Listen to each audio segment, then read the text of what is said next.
kallo da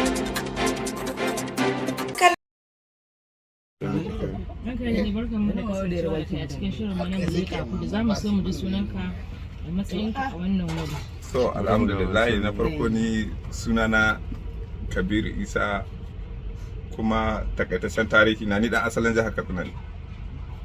Na zo Lagos a 2004 kuma tun daga da Allah ya ɗauko kafa ta kawo ni nan garin abinda na fi sani shine hidima ta karfe scrap wannan gwangwan.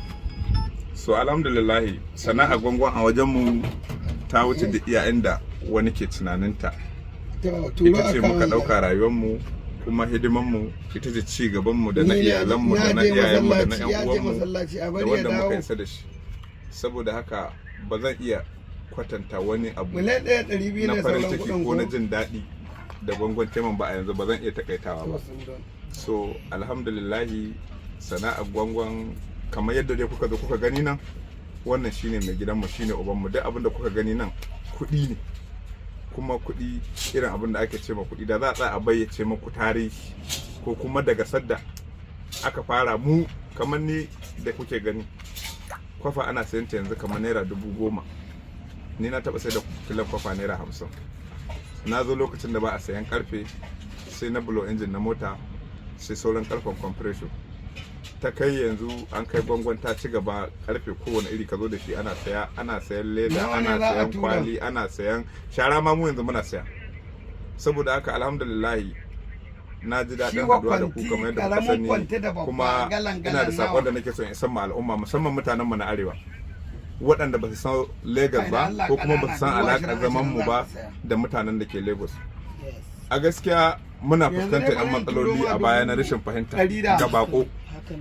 Idan bako ya zo Lagos akwai 'yan matsalolin da yake fuskanta tsakanin shi da mutanen Lagos. Na farko dai su ba Hausa bane, mu kuma mutanen mu percentage da ita muka iya magana.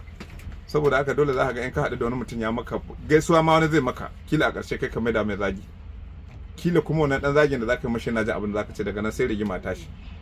Babban abin da ke kawo rashin jituwa tsakaninmu da mutanen garin nan kenan. Sai alheri na biyu tsakaninmu da su, kamar wannan wurin da kuke gani ba dan arewa mana hanyar shi ba, bai rabe ne ba mu shi, kuma yanzu akalla mun kai wata 4 nan kuɗi muke bi amma muna jin daɗi. Saboda in ba wannan wurin yanzu kila wani ma ya ban nan garin, kamar mu duk mun ban nan garin ko kuma mun ce can uwa duniya neman wani, amma bai rabe ne muka roƙa ya ba mu wannan wurin kuma muna ci gaba da hidimar mu. Kuma tunda muka zo nan bai rabe bai zo muka faɗa da shi ba, bamu je muka same shi wani wuri muka faɗa da shi ba, alhamdulillah. Sai muhimmin abu ga gwangwan ga mutumin arewa nake so in isar da wannan sakon mutanen mu na arewa waɗanda ba san Lagos ba. Fasanta wasu sun ɗauka cewa da ka zo Lagos aka ce gwangwan kake suna maka kallon ɓarawa. Wani irin tasiri da gudunmawa wannan sana'a take bayarwa ga matasa? Ga matasa kalli dai a arewa yanzu gwangwan ta hana zaman banza ko kamata nan da yawwa. akwai sama da 300 A ƙarƙashin wannan bawan Allah da muke tare da shi a nan gidan dai muna da sama da mutum 2,500 wanda kuma ba abin da suka dogara da shi sai wannan sana'a. Mun zo yanzu jama'a sun ce masallaci ba ku ga yanayin mutanen mu ba. A nan bangaren za a samu mutum 35 waɗanda iyakarsu su kama mai aiki kuma a rana biya su. In ana lodi za ki tada mutum sama da 50 nan. Za a yi lodi, wannan bangaren lodi, wannan bangaren separator na kaya, wannan kowane dai da bangaren shi. Kamar yadda kuke gani na gaya maku dukkanin akan abu ɗaya ne, duk abin da kuka gani nan na gwangwan ne.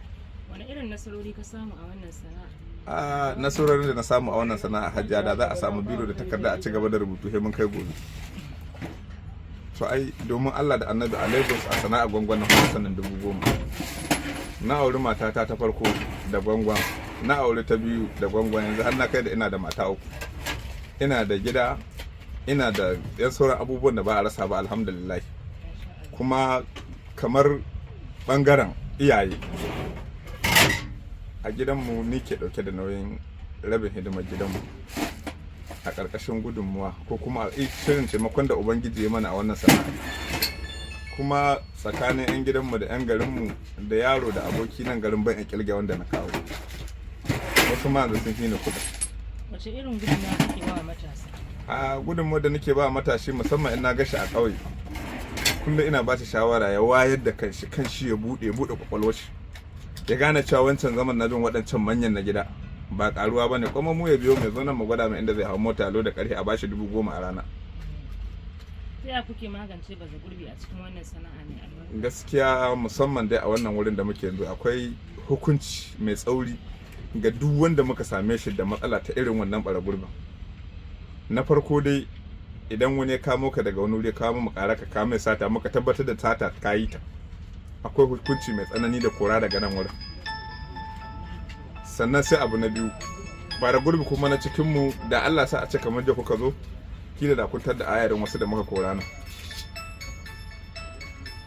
Sai abu na biyu wanda baki tambaye ni ba zan ƙara akan shi, muna da doka ta faɗa a nan wurin wanda ya aje sama da mutum 2,500 in bai sa doka faɗa ba kin ga ai akwai matsala. Duk yaron da muka tada ya yi faɗa da abokinsa ko da wani wanda yake tare da shi, muna an san tara hannunsa ta kuɗi wadda alhamdulillah ba dabarar mu bace ba kuma ƙwarewar mu bace ba kuma wani abu bane wanda muka isa da shi, kawai Allah ne ba mu dama da iko na aiwatar da wannan dokai ta zama doka kuma muka zanna lafiya saboda ita. Menene yafi ba ku matsala a wannan sana'a? Abin da yafi ba mu matsala a wannan sana'a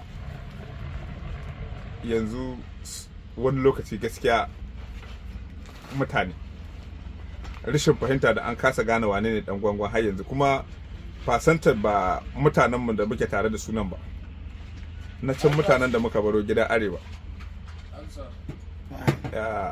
Idan Allah zai maida ka zama duk garin ku ka gina shi da masallaci, da Allah zai haɗa ka da wani mai gurgo fahimta kawai ne ma kallon ka zo Lagos ka yi sata.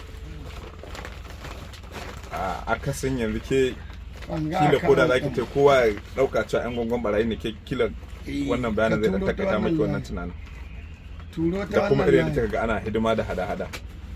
Yanzu mu dauki wannan abin da aka siya gaban ki wajen 70,000 aka ce an bada, ke kina ibada 10,000 a baki ce. So kaɗan daga cikin hidimar gwangwan kenan, kuma kamar yadda na ga muku da an dawo masallaci ne wannan kila labarin nan ba za mu yi shi gaban shi ba. Yana da abin da ya auna can ga can an zuba cikin wancan share. Menene kiran ku ga mahukunta? Jan hankalin lafiya da abokan sana'a kan mu kiran mu ga mahukunta na farko musamman na arewa waɗanda su ne gatanmu, Allah ne gatanmu, su ne gatanmu. Muna roƙonsu da Allah su dube mu da idan rahama, inda aka yi mu adalci, inda yazo za a yi mu adalci in mun kai ƙara a saurare mu, inda kuma muka yi rashin adalci mu ma a gwada mu kurakuran mu, saboda ya bil adam muke.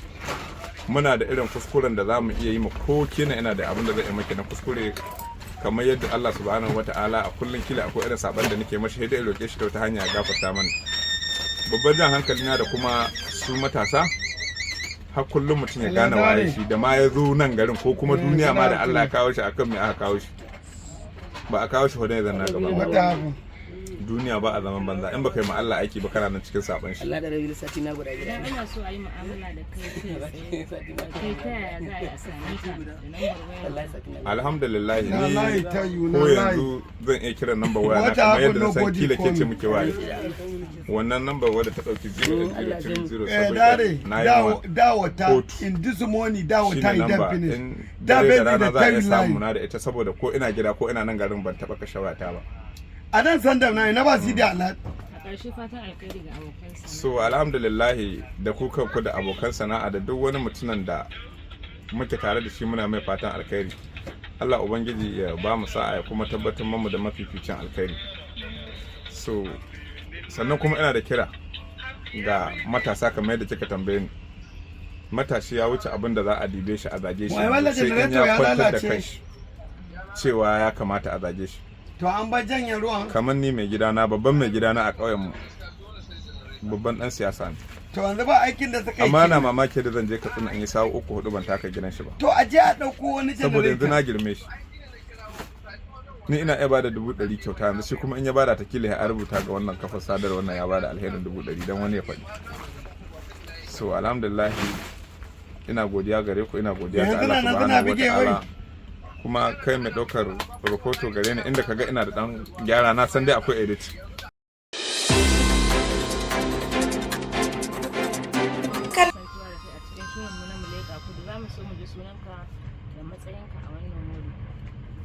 Sunana Ibrahim Abdurrahman, haifaffen jihar Katsina, a Tagarawa local government. So ni dai matsayina nan wurin, bakin nan wurin ni ne lida na nan wurin. Ciyaman na wuri baki daya. A na bakin nan wurin dai. Ni ne lida na bakin wannan wurin. To akalla ba gazara kamar yadda na gaya maki, wannan abin da kika gani kamar bola shine sana'armu. Duk wani abu da muke yi to a cikin wannan bola ce. Kuma akalla ba kasara ba, akwai yaro sama da mutum 500 wanda suke a ƙasa na sani, akalla kenan, wanda kullum insha Allahu a sana'ar nan kowa zai samu abin da zai fi shi, ya ma iyayen shi, ya ma iyalin shi, kuma ya samu rufin asiri fiye ga wanda in a gaya mutum ma sai yi mamaki.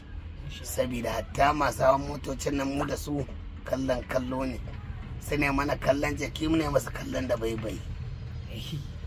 haka muke da su. Wani irin tasiri da gudunmawa wannan sana'a take bayarwa da matasa?